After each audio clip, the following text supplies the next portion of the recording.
آمنت بالله وملائكته وكتبه ورسله واليوم الآخر والقدر خيره وشره من الله والبعث بعد الموت لا إله إلا الله.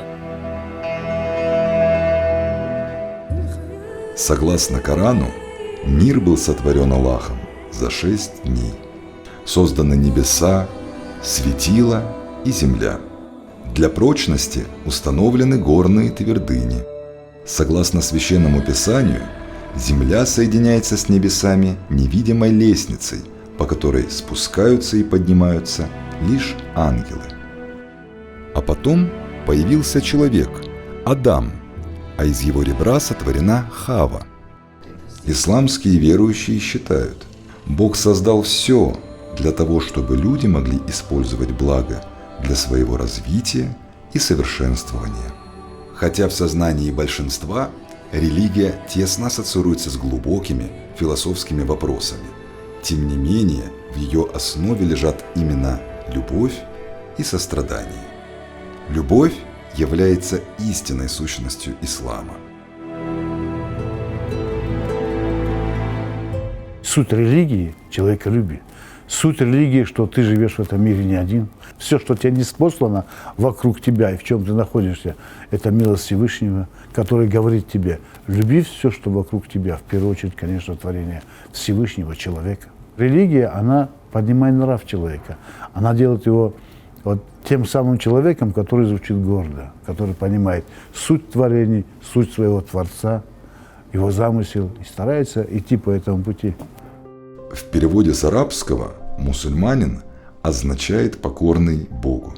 По оценкам специалистов, не менее 20% населения Северной Осетии являются аллахопослушными.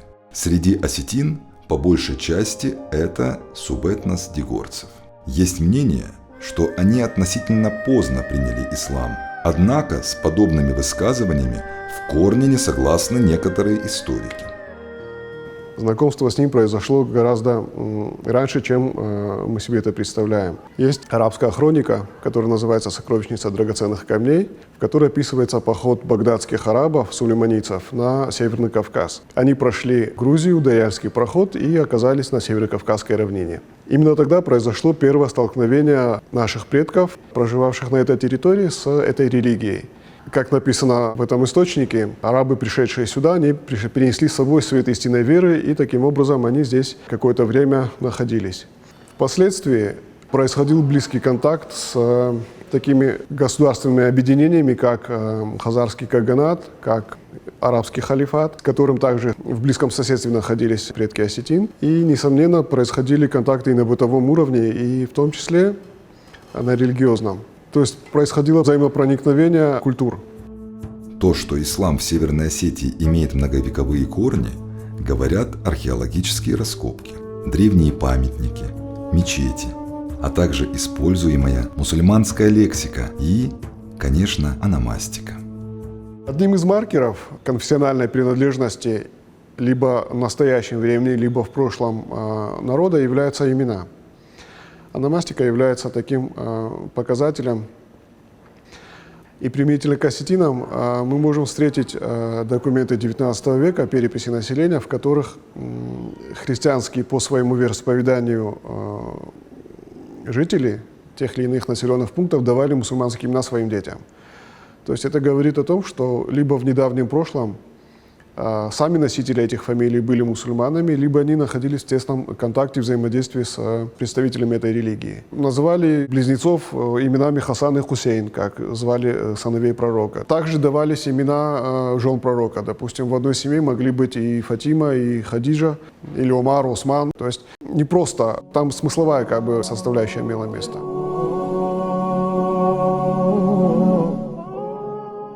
Это мечеть в горном осетинском селении Дегорского ущелья, Дони Фарс называется.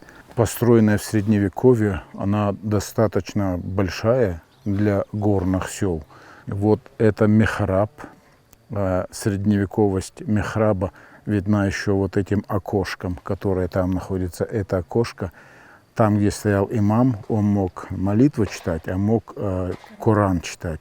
Света, электричества в те годы не было, в те эпохи. И там ставили лампаду или свечу, или лучину. Фольклор – одна из самых архаичных форм передачи информации. Основа повествования – всегда исторический материал. Присутствует и точное указание места и времени события. Так, в период, когда не было письменности, о важных явлениях в жизни народа последующим поколениям передавали с помощью песен, сказаний и легенд. Во-первых, самый такой древний памятник устного народного творчества Остин являются нартовские сказания. Есть сказания, в которых фигурирует пророк Мухаммед. То есть это говорит о том, что эта фигура была довольно значимая в остинской культуре, фольклоре. Также есть генеалогические предания, фамильные, в которых рассказывается о том, что представитель той или иной фамилии совершил хадж.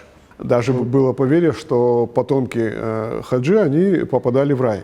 И одно такое предание, оно рассказывает о родоначальнике куртатинской фамилии Есиевых. Именно описывается, как он ушел в хадж, как он совершил паломничество, что он привез досконально, как бы до описания предметов и количества, которое он привез с собой.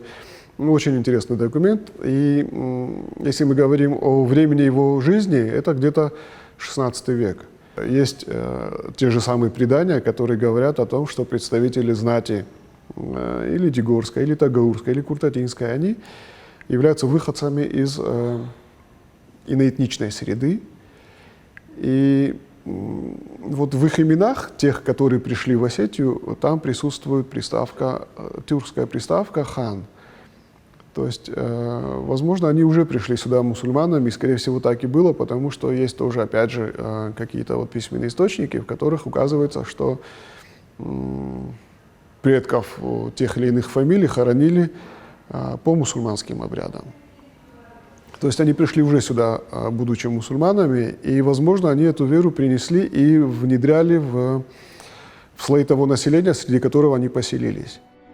Есть мусульмане и среди осетин-иронцев. Крупные общины существуют не только в Дигории, но и в селениях Эльхотово, Зильги, Заманкул, Карджин и в городе Беслан. Приверженцами ислама являются и представители этнических мусульманских народов, которые проживают в Северной Осетии. Таджики, ингуши, кумыки, татары, нагайцы, узбеки, арабы и многие другие. Потомки осетин-мухаджиров живут и в Турции. Доминантой жизненных ценностей настоящего мусульманина является веротерпимость, уважение к представителям других религий и мировоззренческих систем. Правда, к исламу до недавнего времени в силу объективных и субъективных причин было неоднозначное отношение. Сегодня многое изменилось. Наверное, здесь совокупность многих факторов. За 10 лет прошло, наверное, много было связано с событиями в Беслане, же, понимаете. И чуть-чуть отдалились эти события, и люди стали понимать, что ислам здесь ни при чем, что ислам это не есть какая-то экстремистская организация, религия, что в ней нету агрессии, в ней только миролюбие. Начали это понимать. Люди начали узнавать больше об исламе. Мир сегодня открыт, и сети, и все остальное. Очень много там контентов, которые говорят об исламе. Потом мы сами, мусульмане, которые живем здесь, начали понимать, многие, что ислам – это религия не вчерашняя, которая пришла в Осетию, она давно уже здесь обитает, что мы, мусульмане, в Осетии есть часть нашего общества, в котором мы все вместе живем, что мы стремимся, чтобы это общество было лучше, добрее, чище, образованнее, что те мусульмане, которые стояли у истоков нашей религии, хотя бы даже 18-19 век, которые стали генералами, просвещенными людьми, они принесли в Осетию только благо. Они вносили этим как раз тот осетинский ахдау, который они подтверждали. Конечно, ситуация сегодня изменилась, и понимание властей, совершенно другое понимание. В любой вере среди священнослужителей есть своя иерархия. В религии покорных высшим духовным лицом является муфти. Первоначально ему отводилась роль помощника правителя по решению религиозных вопросов. Сегодня это ученый человек, алим, который консультирует людей по шариатским вопросам и выносит решения. Фетву, исходя из предписаний ислама, контролирует работу мечетей, совершает требы. Само слово «муфтий» обозначает «высказывать мнение». Точка зрения муфтия Северной Осетии авторитетна и уважаема. Хаджи Мурат Гацалов – мудрый старший не только среди правоверных. Ко мне в кабинет, в мое духовное управление, приходят, мягко скажу, десятки людей, ежедневно десятки людей. И из них мусульман бывает 3-4 человека, потому что мусульмане меня в мечети видят. В основном это бывают не мусульмане, с разными вопросами, с расспросами, с предложениями. За помощью обращаются, помощь как раз в отношении моральной ситуации в Осетии, в отношении становления осетинской нашей такой исконной, доброй традиции, культуры. Очень серьезно с такими вопросами приходят люди. Доброе имя отца не уходит в мир мертвых, говорят осетины. Вот уже 80 лет нет деда Хаджи Мурата Гацалова, но память о нем жива. Татаркан Эфанди – нравственный ориентир для своих потомков.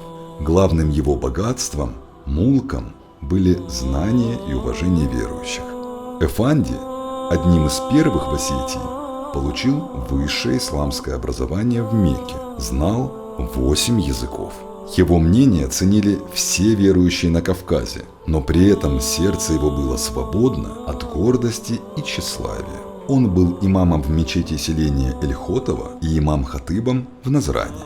Наверное, Татаркан Эфанди желал себе таких последователей, как Хаджи Мурат, и продолжателей рода.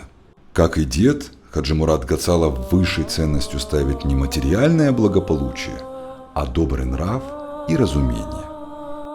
Суть человека, суть человеческой души состоит из двух принципиальных вещей доброго человека. Это знание и благой нрав. Знание и благой нрав. Каждый добрый человек обладает знаниями и благим нравом. Каждый неблагой человек не имеет этих двух вещей. И нрав у него не годится, и знаний у него нету. И он не стремится к знаниям. И знание без благого нрава – это очень опасный инструмент для человека, который не обладает здравым смыслом, здравым сердцем и здравыми намерениями. Поэтому одно из первых, конечно, это воспитание человека, поднятие его нрава. Второе – это образование.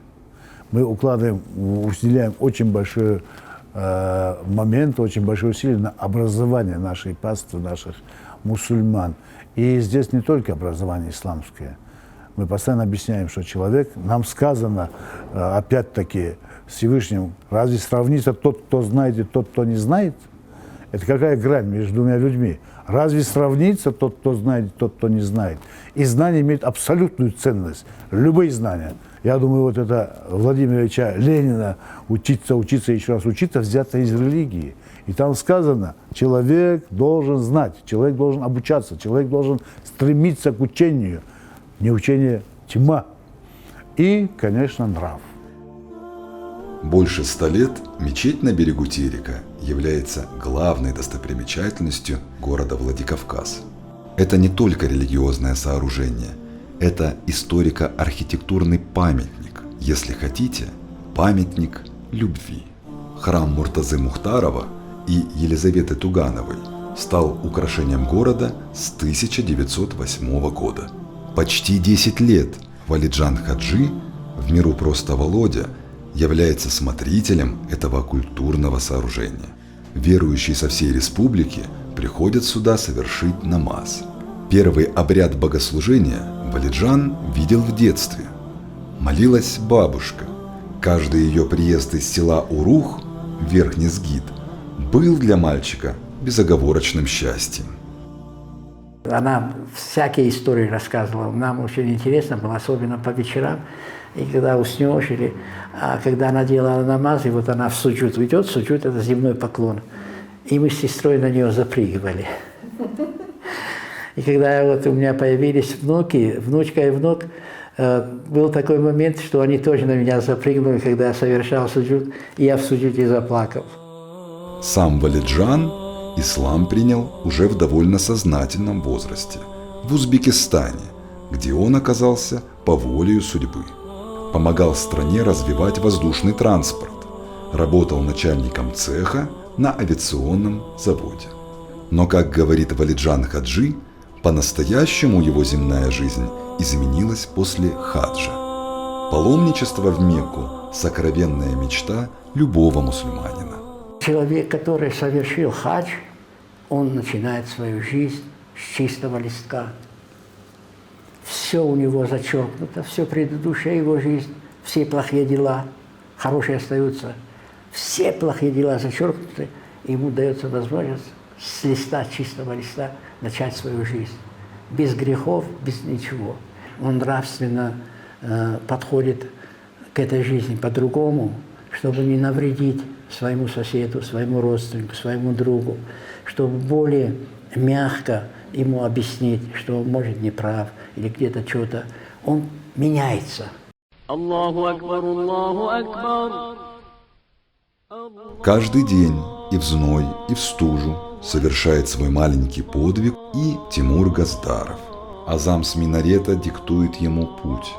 «И пусть у меня нет сильных ног, — говорит молодой человек, — зато есть мощные крылья, которые несут меня в мечеть».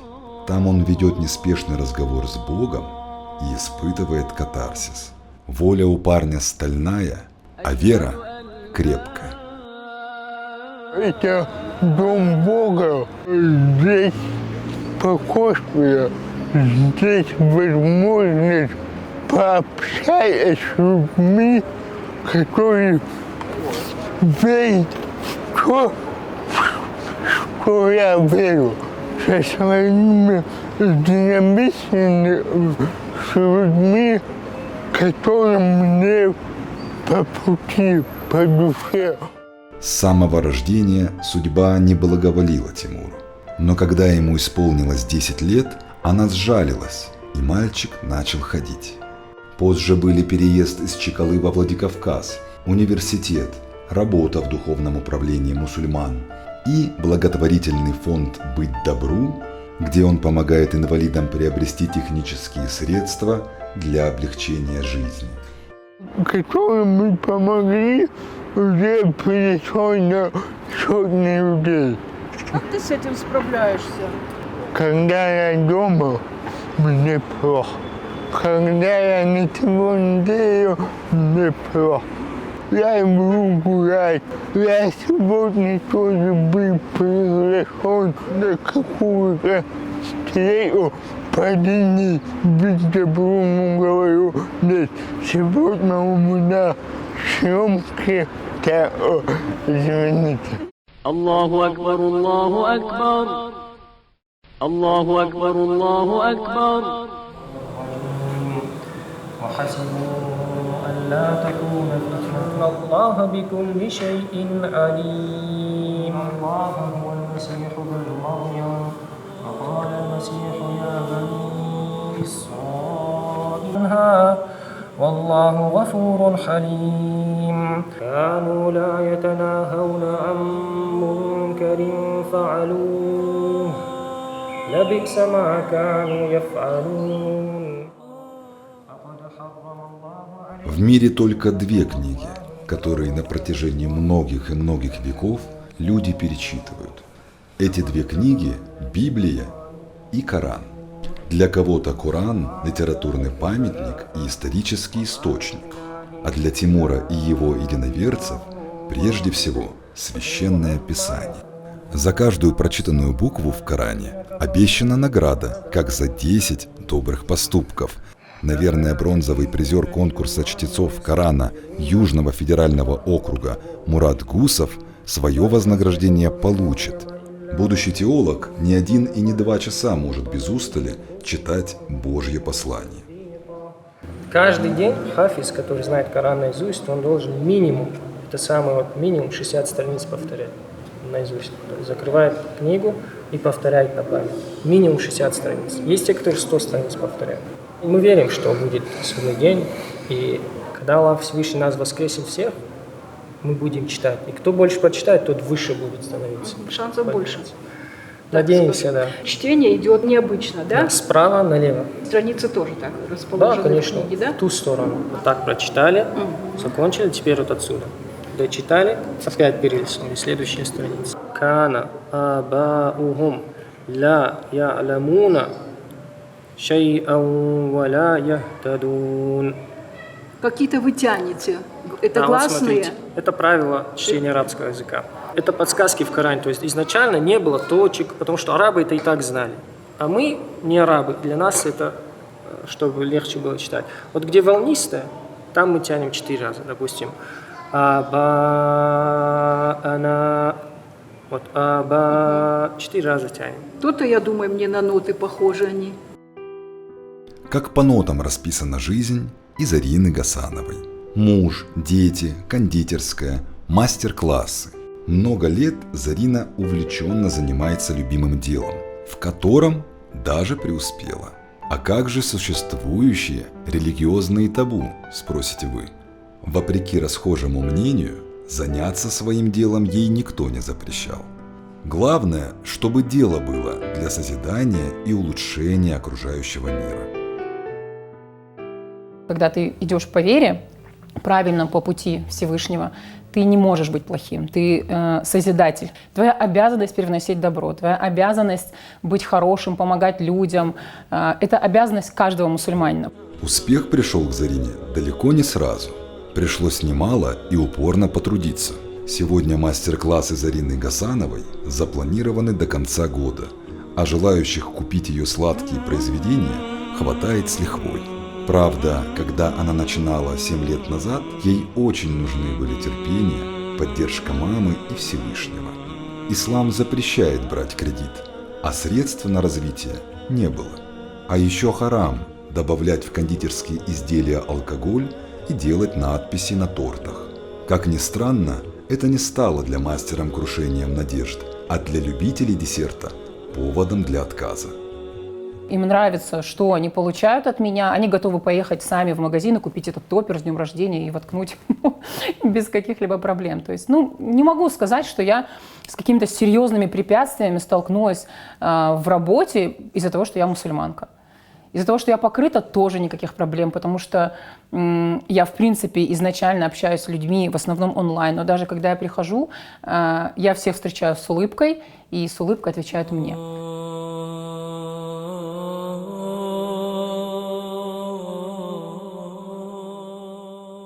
Что летом может уйти Месси в Барселону обратно. Да, я слушал это. Я не думаю, что он туда перейдет. Почему? Он сам говорил, что он перейдет. Там уже состав укомплектованный, сложный, тем более они сейчас и чемпионат выиграли, а он им наоборот только мешать будет в Барселоне. Они же нормально играют без него тоже. Им надо улучшать в следующем сезоне Лигу чемпионов, чтобы они выиграли. Какой мальчишка в Осетии не мечтает о футболе? Наверное, только тот, кто занимается вольной борьбой. Дзагуров-младший грезит о славе Мбаппе и Бензема. Кто знает, может пройдет совсем немного времени, и мы с радостью будем считать забитые голы Абдурахмана Дзагурова в ворота сборной Франции. А пока он упорно тренируется и учится. Фатима, как мама, помогает сыну и дочери организовать день, добраться до кружков, стадиона и школы. Для Фатимы ее обязанности совсем не в тягость. Семья превыше всех земных ценностей. Так было и в христианской семье, в которой она выросла. Мы городские, родители у меня крещенные, но в какой-то определенный период жизни, в 17 лет, я начала интересоваться исламом, потому что я видела вокруг мусульман, хоть их было немного, но все-таки. И я поняла, что мне это близко, и сделала для себя этот выбор, что мне ислам подходит, я вижу отклик у себя в душе, и стала исповедовать, стала молиться, стала понемножку покрываться. Родители новообращенной, конечно, сначала с опаской реагировали на перемены в жизни дочери, но постепенно решение Фатимы поняли и приняли. Такого, чтобы кто-то был против или чтобы кто-то отталкивал меня с моей религией, да, такого не было. Все меня поддержали, приняли и до сих пор поддерживают.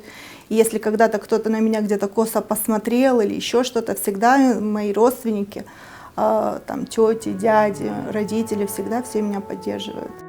К 19 годам Фатима окончательно укрепилась в вере, не пропускала коллективные молитвы в мечети. Там и встретила Ибрагима.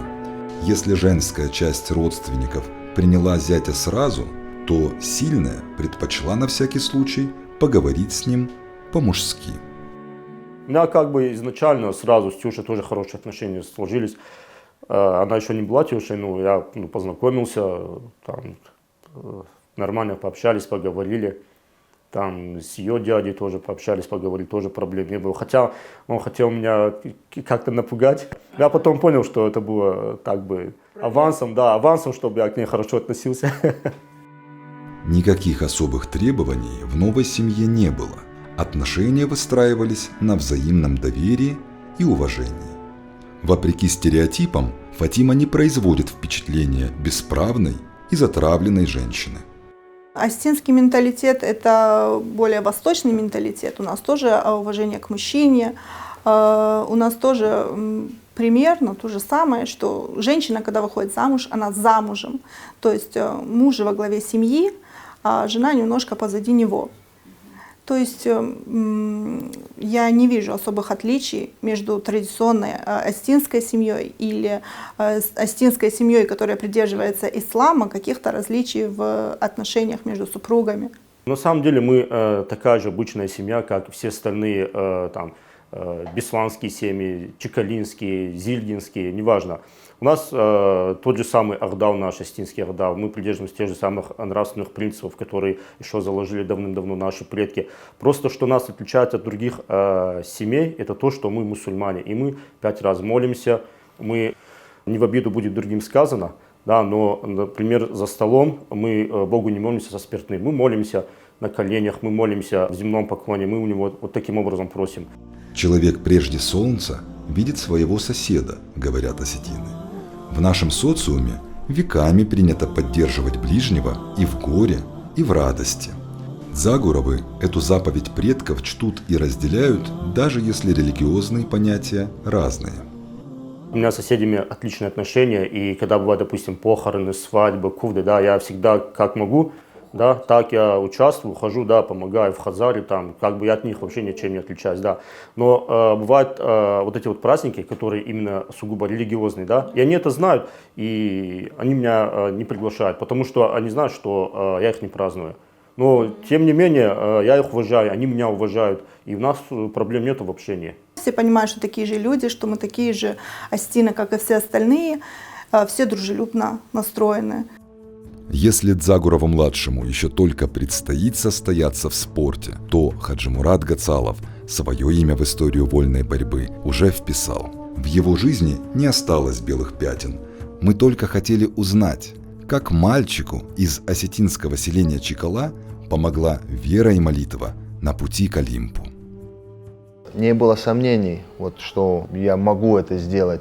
Но опять-таки же вера Создателя, это дополнительные силы дает всегда. И эти силы, они мне тоже помогли. Я благодарен Всевышнему за то, что он мне дал Олимп, потому что не каждый доходит до этой вершины. Это мечта каждого мальчика, спортсмена, кто занимается борьбой, и в целом в спорте. Поэтому я благодарен. Человек так создан, он не любит трудности, он хочет отдыхать, ничего не делать, но это нас расхолаживает, это нас делает слабее по всем позициям. Поэтому я считаю, что именно религия, она дает тебе, наоборот, какое-то вдохновение, какую-то мотивацию, стимул быть лучше, стараться, работать над собой, добиваться, ставить цели и добиваться их. И все же у каждого свой посох и своя колея, и покоренные вершины. 44 года был на страже закона и справедливости Феликс Цоков. Прошел все зоны боевых действий и чрезвычайных происшествий. 20 из них прослужил в следственных органах прокуратуры и Следственного комитета России. Уже в 32 года на плечи Феликса легли погоны полковника. Занимался Цоков расследованием самых резонансных преступлений – убийства, терроризм, похищение людей. Имел дело с самой мощной и изощренной преступностью. Вот эти все крупные теракты, которые были в Осетии, Центральный рынок, Спутник, Фаллой, Товарный двор, Ильхотова и так далее, это мы все раскрыли, расследовали, отправили в суд. Из 25 24 было раскрыто, отправлено в суды. В 2008 году в Цхинвал была направлена группа для расследования факта геноцида южных осетин. После командировки, без объяснения причины, неожиданно были уволены 8 из 11 человек группы. С Южной Осетии мы приехали, всех поощрили, мы нашли столько фактов, изобличающих акты геноцида и так далее. Тоже нет у нас. Предыдущая служебная деятельность, все в этих поощрениях тоже нет. А тогда я спрашиваю, за что? Меня уволили.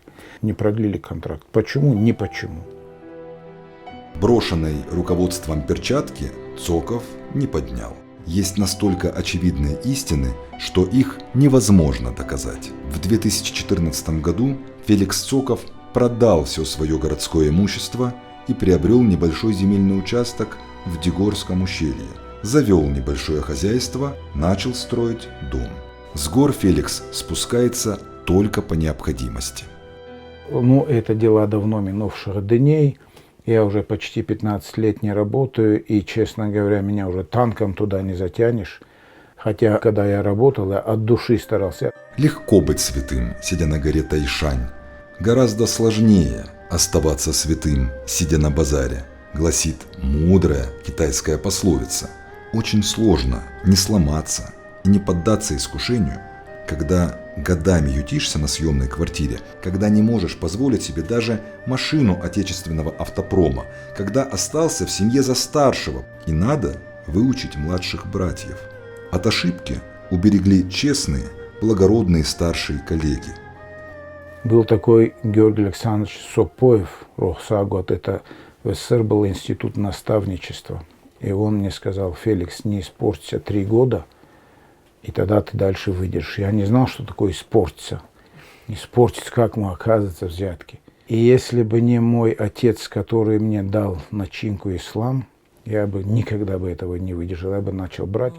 А еще Феликс всю свою жизнь помнит случай из детства и слова отца, которые четко сформировали его последующую жизненную философию. Отец мой был сотрудник прокуратуры тоже. Я был маленький мальчик, когда он умер. Однажды к нам пришли по убийству, я был еще, может, начальные классы, 3-й, 4-й, вот в таком возрасте. Мы с папой были вдвоем. Пришли мужчины, взрослые, бухар-хота на них. Я что увидел, вот банка из-под майонеза, она 700-граммовая, как-то называется, такую банку каких-то желтых камушков. Вот как изюм, такие камушки на стол положили. Отец, заберите, уходите отсюда. Как-то не так мягко начали, а закончили строго. Ну, те старики ушли. И впоследствии мне отец говорит, эта банка, это были банка золотых самородков. Это был 70 какой-то год. Мы бы, если взяли эти деньги, мы бы взяли за то, чтобы выгородить убийцу. Я продолжу дело отца. Я его постарался продолжить, как смог. Всевышний мне дал большие, очень большие возможности. Именно он мне дал. И когда мы начали раскрывать это все, я вспомнил слова отца, что мы не макаем в хлеб в чужую кровь, мы его макаем в чистую сметану. Мир стремительно меняется. И мы вместе с ним. И это не просто красивая аллегория. Мы вошли в эпоху фундаментальных и необратимых социальных и культурных явлений, которые меняют не только наш быт и привычки, но и саму суть человека, его идеалы, ценности и жизненные ориентиры. И есть люди, которым эти ориентиры подсказывает религия. Да, и государство сохраняет конституционно право человека на свободу вероисповедания. Строятся храмы, монастыри, мечети, реставрируются исторические святыни. Известный российский предприниматель и меценат Таймураз Балоев в своем родовом селе Кумбулта по завещанию своего отца восстановил древнюю мечеть. Сегодня она считается самой высокогорной. Это мечеть XIV века. И вот то, что мы сейчас видим, это восстановлено в историческом масштабе, в исторической форме, это мечеть. Но вот то, что мы видим внизу, стены, это стены той самой мечети, это стены, камни, поставленные теми самыми нашими древними средневековыми сородичами, соплеменниками. Это камни, построенные и поставленные в XIV веке. И на их Палестинский бундор, на этом бундоре была восстановлена вот эта мечеть. Сейчас она живая, сейчас она действующая, сейчас в ней молимся, сейчас мы в ней проводим пятничные намазы, хутбы. То есть это стало у нас вот в Высокогорье, в Дегории, первая мечеть, которая вот живет, которая жила. Еще 200 лет назад многие ученые говорили, что религия вскоре исчезнет, а люди заживут в благодатном, рациональном мире. Прогнозы не сбылись. Большинство населения планеты остаются религиозными. А это значит, что пока они учат любви, имеют право на существование.